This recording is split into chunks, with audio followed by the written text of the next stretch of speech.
Seeing so starkly the error in my ways, I was heartbroken and collapsed to my knees in my small room of this remote monastery. I wailed loudly for half an hour. Finally, after being in complete silence for 4 days, I spoke. I spoke to Jesus hanging on the cross in my room, asking him, no, begging him, to forgive me for seeing my kids as objects, not as the human beings they are all these years, and for all the damage that it caused.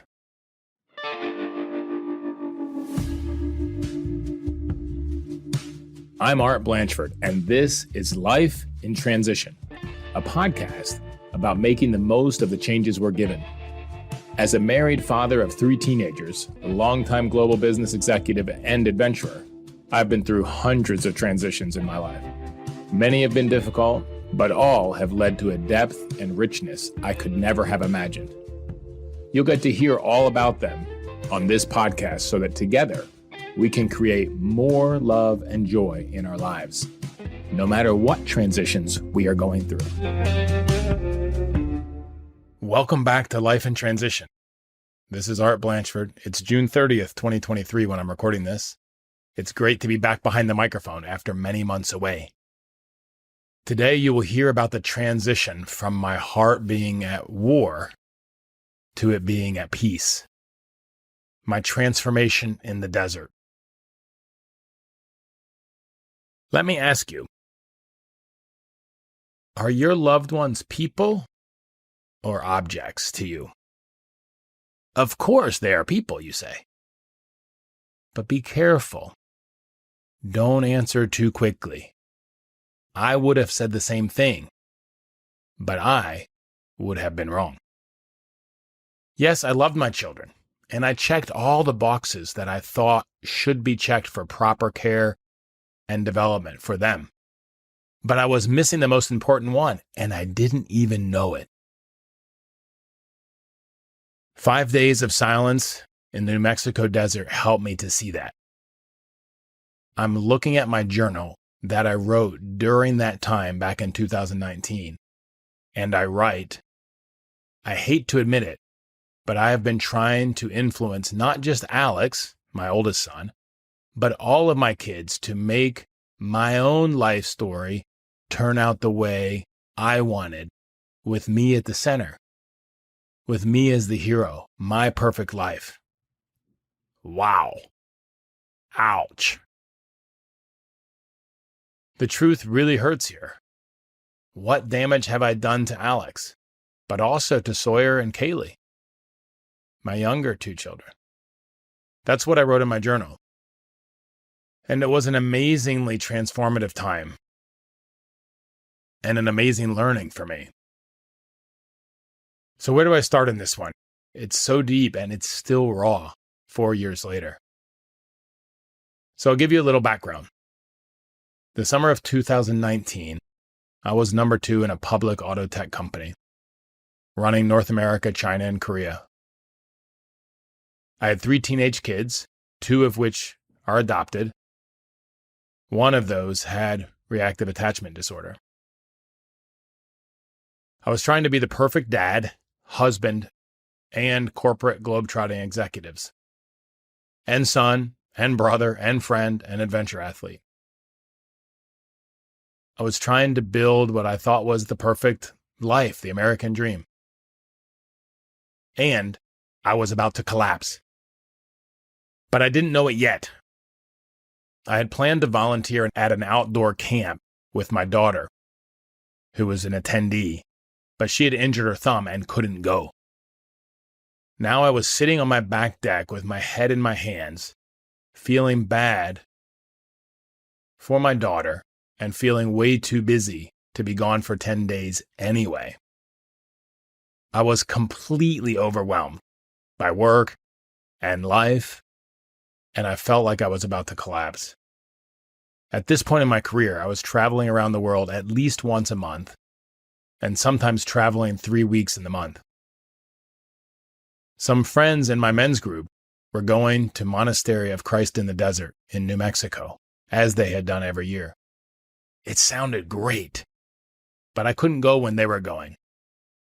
Even though I had been gone so much, my wife sensed how close to the edge I was and encouraged me to use that 10 days I had blocked for my daughter's camp to go on some sort of retreat somewhere.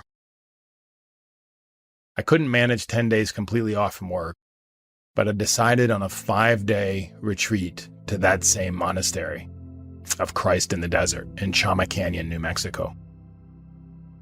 I'd never been to New Mexico and was really looking forward to the trip.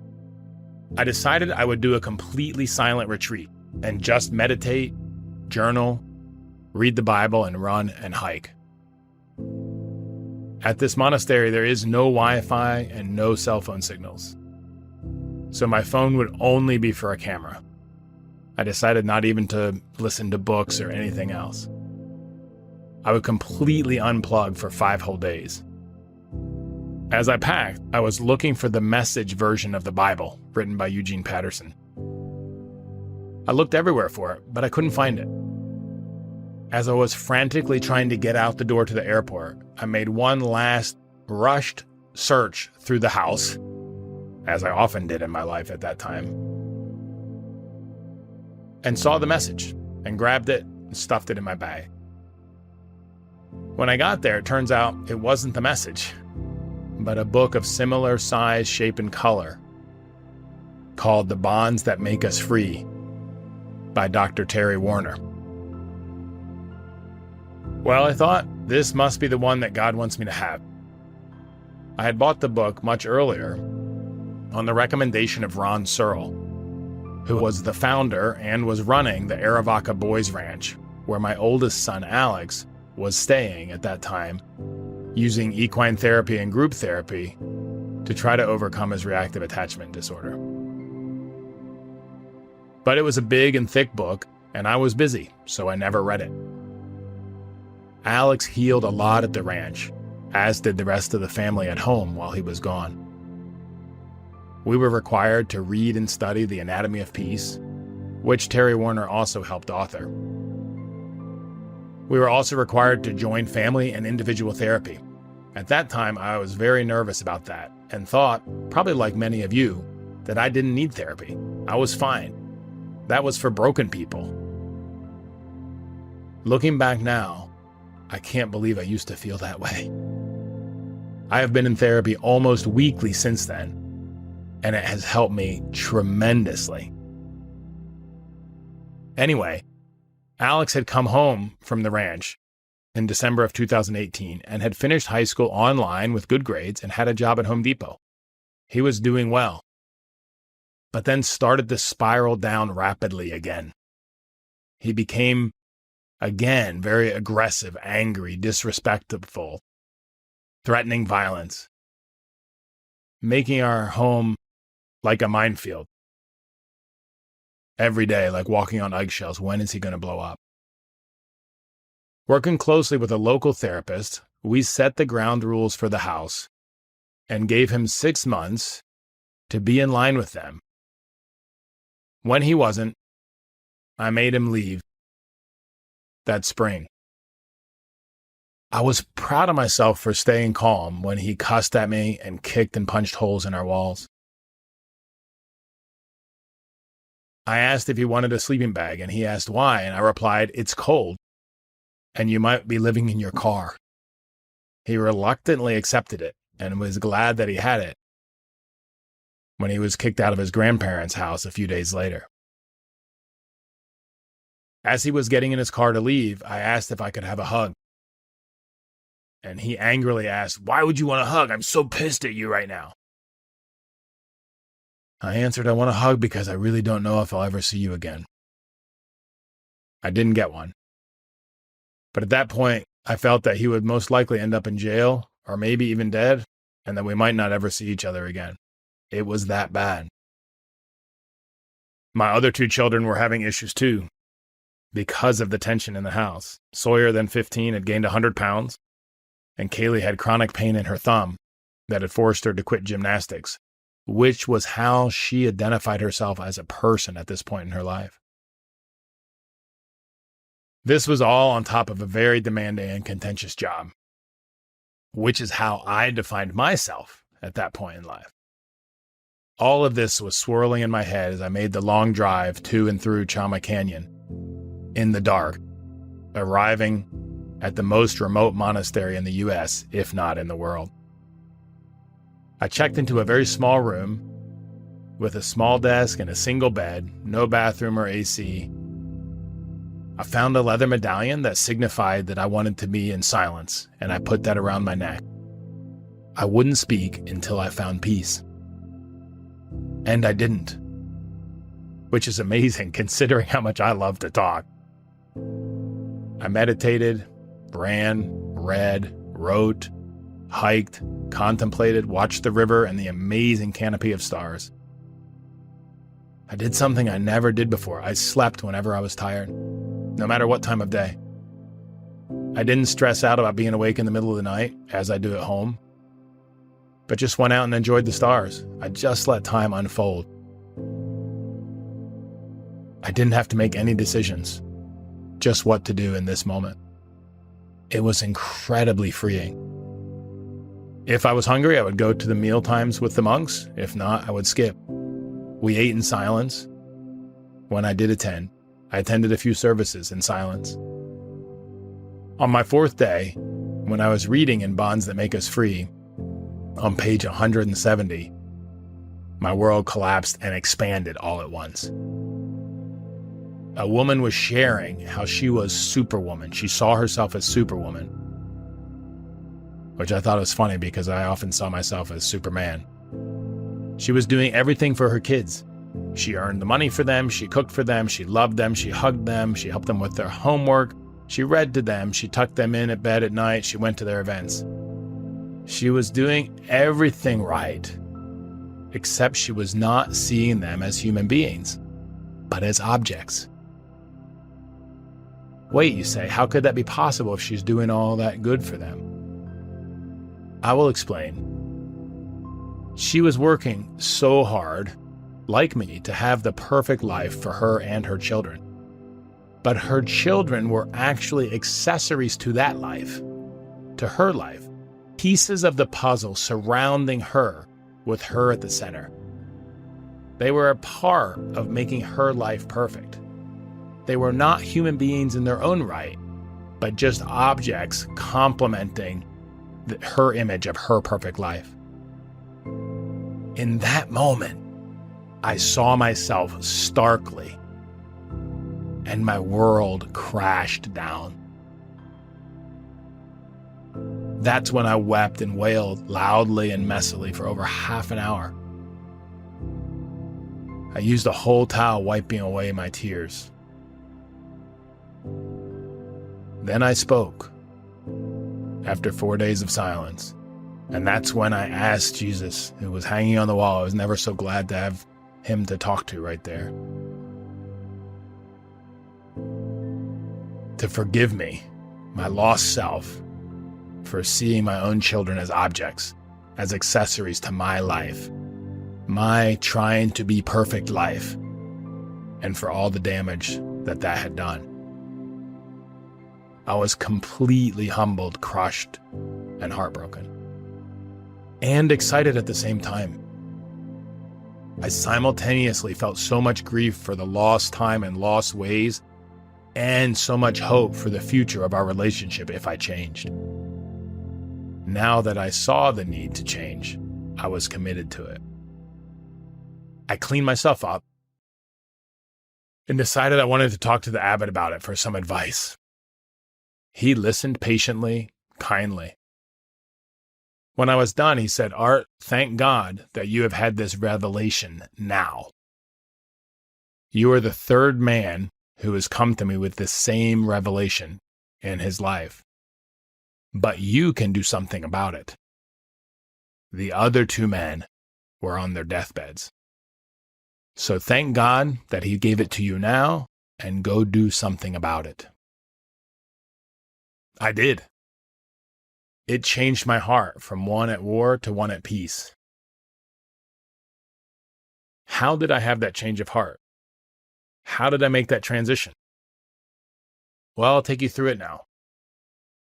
And I think this piece of how our heart is toward the others is the most important thing in relationships.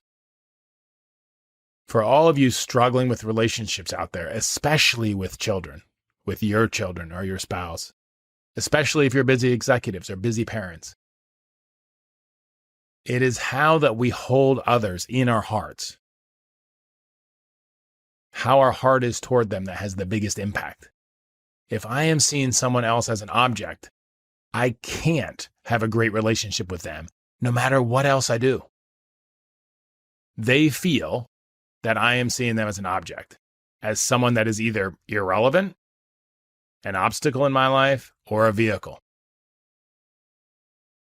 a tool, something to be driven, to be used to get something or get somewhere I want to go in my life. In my case, I saw my kids as a vehicle. I was using them to get what I wanted, to take me where I wanted to go, to have this perfect life that I had imagined in my head. That I thought having this perfect life would make me okay, would make me worthy of being loved. That picture of the perfect American dream, where I would be a big success, make lots of money, have the picture perfect marriage and children and house. My children, much to my horror, now realizing this, were objects, pieces of the puzzle to make my life complete, just like my job or my car or my house. They were accessories to my life and not their own human beings. So how do you shift from that? How do you change? First, you must recognize how you really see them. I'll ask the question I asked at the beginning. Do you see your loved ones as human beings whose dreams, desires, fears, and ambitions are just as valid as yours?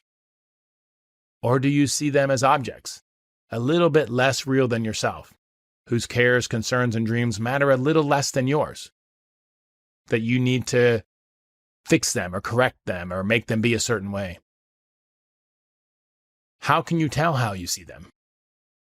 Here's one way. If they do something embarrassing in public, is your concern immediately for them, to help them, to understand what's going on for them, to protect them, to love them? Or is it for you? How it will reflect on you? What people will think about you as a mother or father or partner? If it is the latter, you see them as an object. And here's how you can change it. From the bonds that make us free, seeing other people as the problem is the problem. Right? It's inside us. It's not them. It's inside us. Let me restate that. Seeing the other people, your children, your spouse, as the problem is the problem. If I want to know what impact I'm having on others, I only need to examine their response to me. It says in Bonds That Make Us Free. If my child yells or lies to me a lot, I am somehow triggering that. How can I fix this problem if it's in myself, not in them? It starts with understanding. The Bible says, walk a mile in another man's shoes. Stephen Covey writes, seek first to understand, and then to be understood. In Bonds That Make Us Free, Dr. Warner explains how to do this using what he calls the reconciliation exercise and the collusion diagram. We'll put a link to those in the show notes. The reconciliation exercise is a way of seeing the truth about another person's qualities objectively, without offense or judgment, just the data. Who are they actually? In this process, I did for my relationship with my oldest son, Alex. What I learned is that he is a real, complete human being with desires and dislikes just like my own, and he is lost and scared and without direction. I also learned that we have many things in common. He likes Legos, Talisman, music, fishing, doing airsoft, and a lot of those things we can do together. He also is really into cars, as I am. He doesn't want to grow up yet. He is scared. My question is how I can ease this transition for him, his life in transition from teenage to adulthood. And reactive attachment disorder makes that much more challenging. And he doesn't understand the effect of his actions on others. How can I help him to learn? How can I be there for him? Not make him the perfect son for me to fit into my image of my life. Those are the things that I learned once I looked at him objectively and saw what his qualities really are. The next step is a collusion diagram. It consists of 4 questions. And the first question is, how do I see what the other person is doing? Like, what's my judgment about what the other person is doing? In this case, how did I see what Alex was doing when he was acting so badly in our house? And I saw that he was bullying his siblings, stealing, cussing, disrespecting me and his mother, being really mean, intentionally hurting his family, constantly threatening violence, breaking things, making our home a minefield, refusing to do even the basic things to contribute in the home or to learn, being a complete victim to life and pushing his family away. That's how I saw Alex and what he was doing. The next question is how I see what I am doing. What's my judgment about how I'm interacting with him? And all of this is coming from my journal that I wrote at the monastery in 2019. How I saw what I was doing was that I was protecting my family, helping Alex grow up and face the real world, standing up for myself, not taking his abuse, teaching him how to be a good adult, trying to build a connection with him, paying for everything and providing for him. The third question is where it gets interesting. How does the other person, in this case, Alex, see what I am doing? Right? So here's where I get to put myself in his shoes, walk a mile in another man's shoes.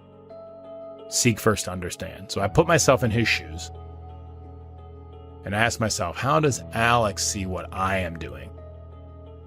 Alex saw me as trying to control him, make him into me, not listening to him, trying to force a relationship and a life view that he does not want to have, wielding my money as a weapon, as a stick to get him under control, not giving him space or room to grow, suffocating him.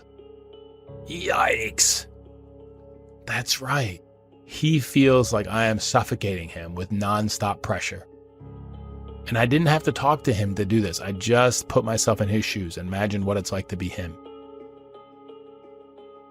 The fourth question is, how does the other person, in this case, Alex, see what he is doing? So again, I put myself in his shoes, in his situation, and asked how he sees what he is doing. Well, he's trying to be a normal teenager and figure life out. And yes, he's older than a normal teenager in development or slower in development because he has reactive attachment disorder. But he's trying to become his own man. He feels he is protecting himself from a formerly angry dad and from a relationship that he feels that I might throw away again, as he felt I did when I sent him to the ranch for equine therapy. This was very enlightening for me to see all this written out in this collusion diagram and see how I felt and how Alex felt. It helped move my heart from being in the correction mode, always wanting to fix Alex, to understanding and love. That reminds me of another tool from Anatomy of Peace, where we can use to also transform our heart from one at war to peace. And it's especially effective for parents, as we spend so much time on trying to correct our children. We want them to be a certain way, and that almost always starts with correcting what's gone wrong instead of helping things go right. And this is called the relational or leadership pyramid, or the pyramid of change. And it's at the top and then it goes down to the base. And I spend a lot of time with my children at the very top of the pyramid, trying to get them to change, correcting them. And that's the very first part of the pyramid, called correcting them. Very small area at the very top, but we spend a lot of time there. And most of the time it doesn't work. With my kids, it didn't work. And yet I would stick with it. I would stick with trying to correct them And that would escalate, especially with Alex and Kaylee. The two adopted kids become dysregulated quite easily, and it would get quite heated.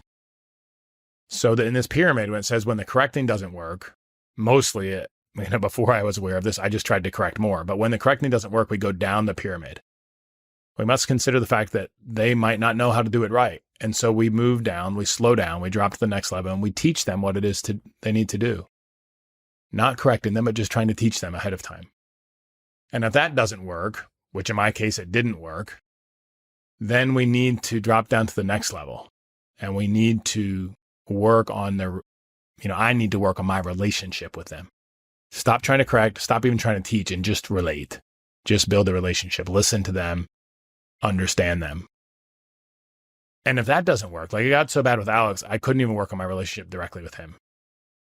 Then we need to work on relationships with people close to them, people that have influence over them. With Alex, I worked on the relationship with his friends and with his mom, my wife, and his siblings.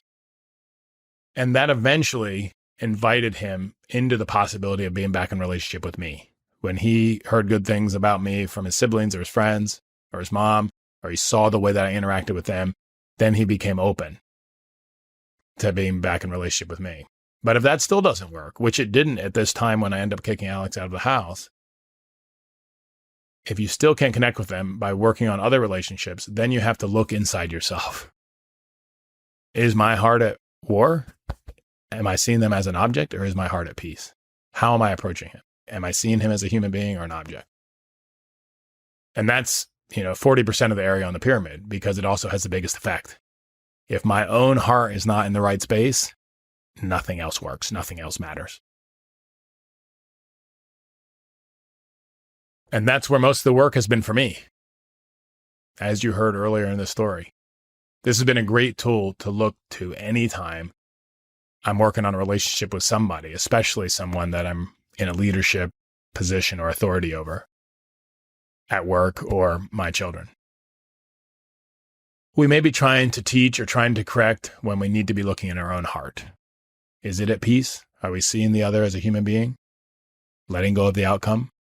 Or is it at war, where we're trying to control, trying to make certain things work out a certain way, and seeing others not quite as full human beings? I'll share one story about this that may relate to you as parents out there.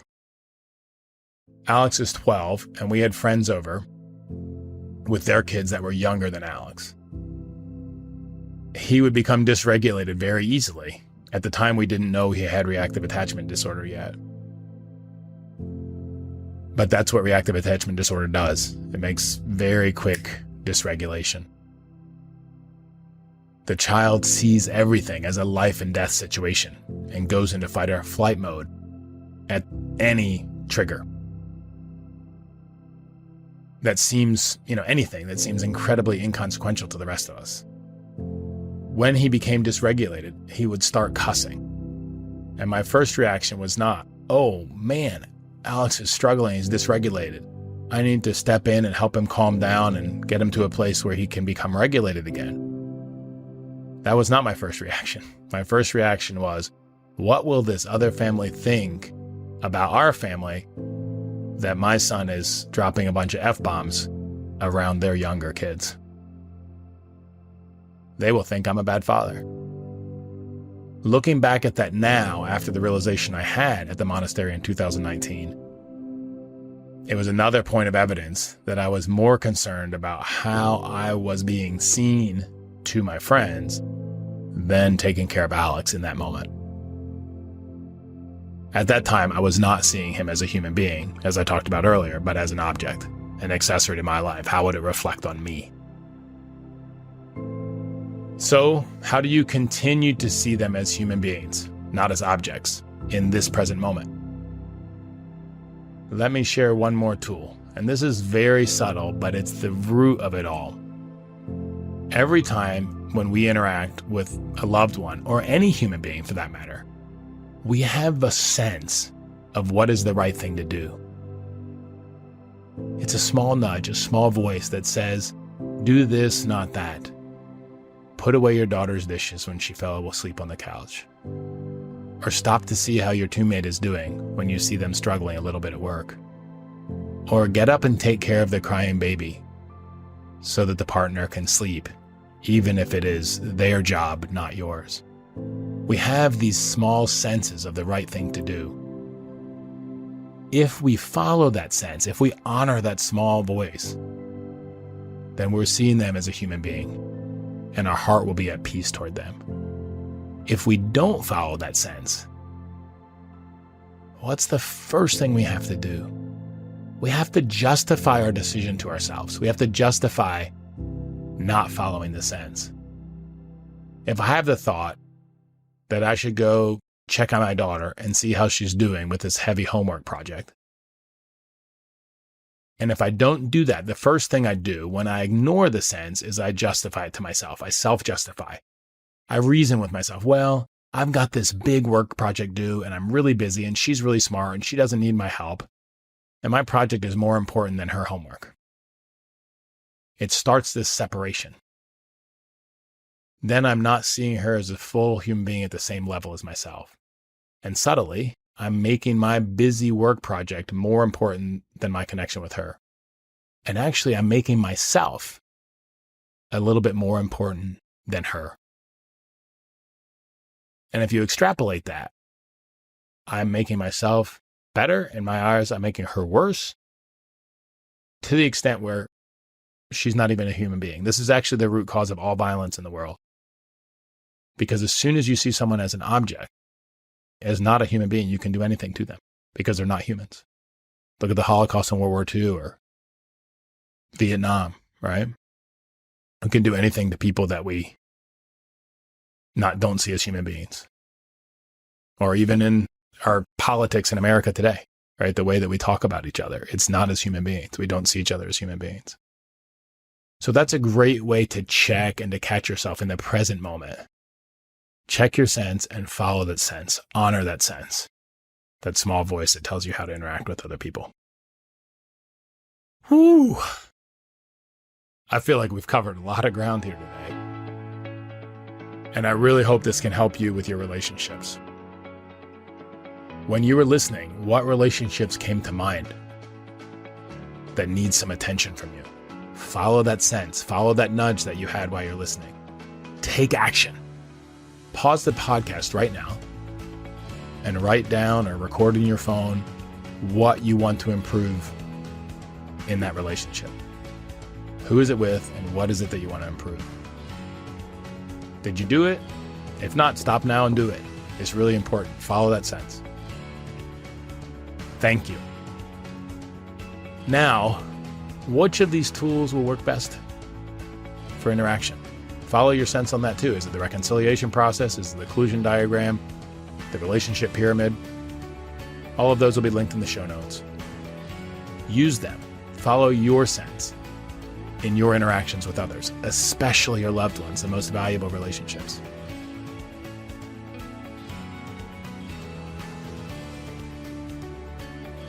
I can tell you, I had paused there because I really want to think about this, and it brings me to tears. So now it's 2023 and I just had this vacation with my 3 kids for 2 weeks in New Mexico, at our home in New Mexico, that this trip triggered me to buy, that I could never imagine having. I always wanted to have and could never imagine actually having. It was so good, so sweet, so much fun, so much connection, so much love. And they all had such a good time. At this point in 2019, I couldn't imagine that was possible. And there's a lot of other work that I've done to get there, but these tools were a big part of that. So follow them. It will transform your heart, like it has done mine, from war and turmoil to a heart at peace, as it did in my transformation in the desert. I can't wait to hear what action you are taking. Connect with me on LinkedIn or our website, lifeintransition.online, and let me know. Let a friend know too. It could be a huge encouragement to them and keep you on the track. Thank you so much for joining me today. Make sure you subscribe wherever you listen to podcasts, and it would mean a lot to me if you left a review and shared this episode with a friend. If you want to learn more about me and what I do when I'm not podcasting, please visit me at artblanchford.com. Thank you for listening. Together, let's make the most of life in transition.